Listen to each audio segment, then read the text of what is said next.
Hello, Brad Shelkey here at Conversations with Mormons. This is part 4 of Knowing My Enemy. Mormons are never my enemy. My only enemy is the father of the lie. Last week I mentioned that the slanderer hates the simplicity and purity of Christ, which is the moral flawlessness of Christ. When I see life through his simplicity and purity, my pride is subdued and my life overflows effortlessly with God's goodness toward others.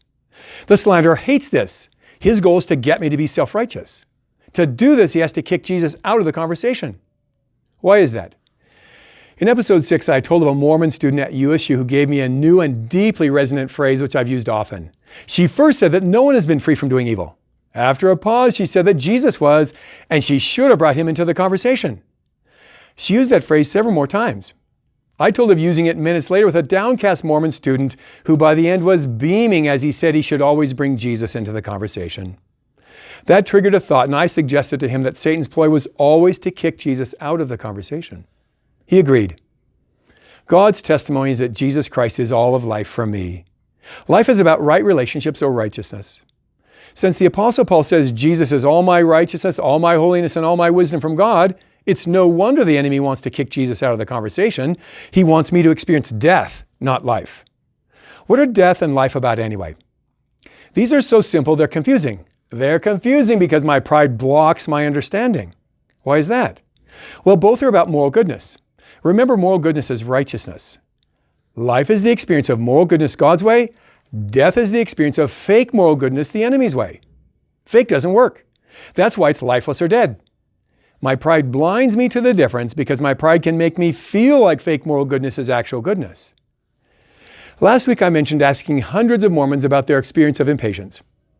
Everyone says it's good to be patient and not good to be impatient. So why do we get impatient if we know it's wrong? The surprise is that impatience is the experience of death, which means it's the experience of a lack of life. Patience is life, impatience is death. One is good and one is bad.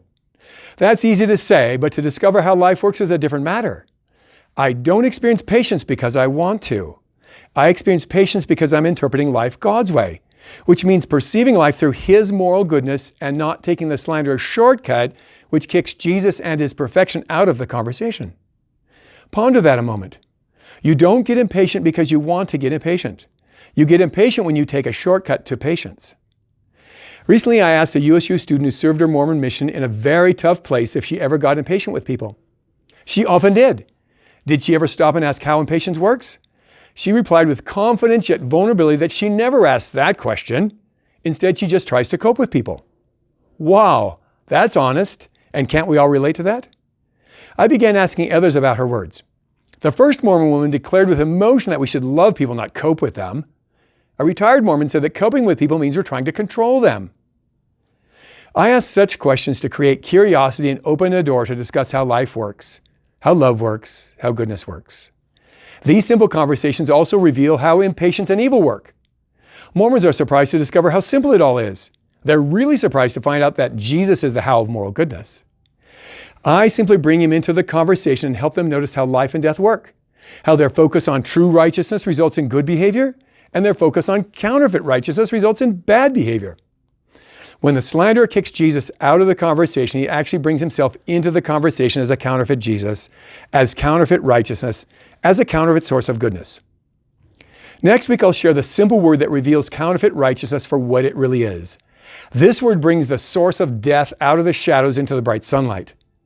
Remembering and applying this word helps me resist taking shortcuts to goodness, and it helps me maintain focus on simplicity and purity as I seek to invite Mormons into life with me. Until then, why not ponder that Mormon student's honest words that her impatience results from trying to cope with people instead of loving them? And why not join me in thanking God for sending Jesus Christ to die in your place to be God's good way to experience patience with the next person who rubs you the wrong way? Welcome to the conversation.